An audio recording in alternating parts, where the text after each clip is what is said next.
with great pleasure to turn to Congressman Tracy Mann from Kansas. Thank you very much for participating tonight. Allowing me to speak. And yeah, my district in Kansas has a lot of oil and gas, a lot of ethanol production as well. Very important for the energy, the backstop for the country. So, Madam Speaker, I rise today to discuss President Biden's recent executive actions and their impacts on American energy. Kansas won the Big First as one of the most productive agriculture areas of the country and is also home to a flourishing energy industry. In a rural district like the Big First, communities shrink and grow with the oil and gas prices.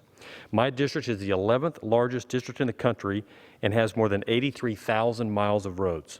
We depend on energy every day to fuel agricultural equipment and to transport our products across the country and around the world.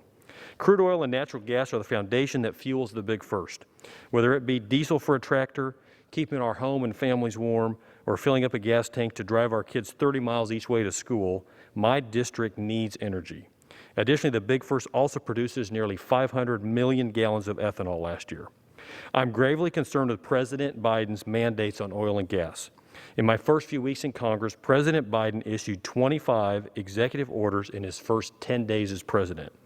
That is more than the last 7 presidents combined during their first 10 days.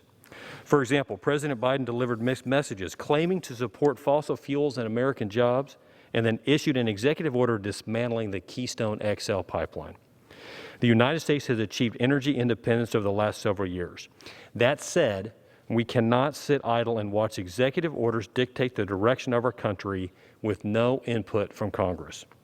The administration will soon fundamentally impact our energy independence. The executive branch was not created to legislate, Congress was. Earlier this week, I introduced the More Accountability is Necessary Now Acts, 6 pieces of legislation promoting accountability and transparency to the administration's future executive orders. The Mann Acts require the executive branch notify the American public and Congress of its intent to issue any new executive orders pertaining to 6 specific topics that impact my district, including energy and the environment.